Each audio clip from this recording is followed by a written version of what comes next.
Friends, ഏവർക്കും നമ്മുടെ ചാനലിലേക്ക് സ്വാഗതം. ഭാഗ്യമുണ്ടെങ്കിൽ പെങ്ങളുകുട്ടിയോടൊപ്പം ആങ്ങളക്കുട്ടനും ഇനി പോരാ. വേറൊന്നുമല്ല, സായിയുടെ കാര്യമാണ്. ഏറ്റവും കുറഞ്ഞ വോട്ട് നന്ദനയ്ക്കാണ്. നന്ദനയ്ക്ക് കയ്യിലിരിപ്പുണ്ട്, എല്ലാവരും കൂടെ ഏറ്റവും കുറഞ്ഞ വോട്ട് കൊടുത്തു. പിന്നെ രണ്ടാമത് വോട്ട് കുറവ് നോറയ്ക്കാണ്. മൂന്നാമത് വോട്ട് കുറവ് സായിക്കാണ്.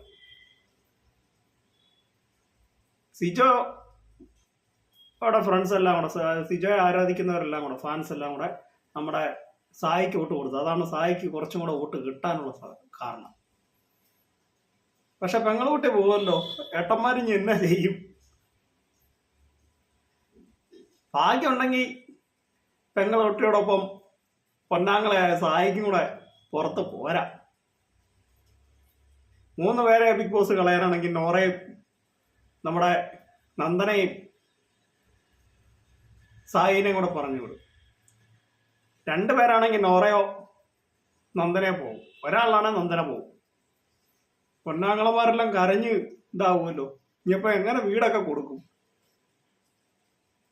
ഒരു കാര്യം ചെയ്യട്ടെ, ഇവർക്ക് ഒരു ദിവസം 10,000-20,000 രൂപ ഒരാൾക്ക് കിട്ടുന്നുണ്ട്. അത് വെച്ച് അതിൽ നിന്ന് കിട്ടുന്ന പൈസ അങ്ങോട്ട് കൊടുത്താൽ മതി. പെങ്ങൾക്ക് ഒരു വീടൊക്കെ വെച്ച് കൊടുക്കാമല്ലോ. ഇവർ ജെനുവനായിട്ടുള്ള ഫ്രണ്ട്ഷിപ്പാണ്, കുഴപ്പമില്ല. പക്ഷെ ഇത് വെറും ബോറടിക്കുന്ന രീതിയിലാണെങ്കിൽ അവർക്ക് തന്നെ അതിൻ്റെ പണി കിട്ടുള്ളൂ. വേറെ ഒന്നുമല്ല, ജെനുവൻ ആണെങ്കിൽ ആയിക്കോട്ടെ, കുഴപ്പമില്ല. ബോറടിക്കുന്ന മറ്റുള്ളവരെ ഫേക്കായിട്ട് വയ്ക്കുന്നത് ബോറടിപ്പിക്കാൻ വേണ്ടിയാണെങ്കിൽ അത് ഇവർക്ക് തന്നെ പണി കിട്ടുള്ളൂ. പെങ്ങളുകുട്ടിക്ക് അങ്ങനെയൊന്നുമില്ല. പെങ്ങളുകുട്ടി അവിടെ നിൽക്കാൻ വേണ്ടി ഇവരെ ഏട്ടന്മാരായിട്ട് നിർത്തുന്നേ ഉള്ളൂ. ഇന്നലെ തന്നെ പെങ്ങളുകുട്ടിയുടെ കാര്യത്തിലൊക്കെ നമുക്ക് അറിയാൻ പറ്റും.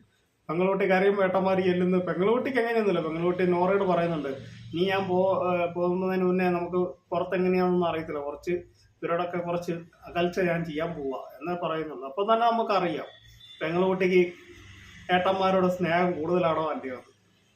എന്തായാലും ഇന്ന് പെങ്ങളുകുട്ടി ഇങ്ങ് പോരും. ആങ്ങളമാരൊന്ന് കരഞ്ഞിരിക്കുമല്ലോ എന്ന് ഓർക്കുമ്പോൾ ചിലപ്പോൾ പൊന്നാങ്ങളെ സായിക്കും കൂടെ ഇനി പോരേണ്ട വരും കേട്ടോ. അപ്പോൾ എൻ്റെ കൊച്ചു വീഡിയോ ഇവിടെ അവസാനിക്കുകയാണ്. നിങ്ങൾക്ക് ഇഷ്ടമായെങ്കിൽ വീഡിയോ ലൈക്ക് ചെയ്യുക, ഷെയർ ചെയ്യുക, നമ്മുടെ ചാനലിലൂടെ സബ്സ്ക്രൈബ് ചെയ്യുക കേട്ടോ. Okay, bye bye.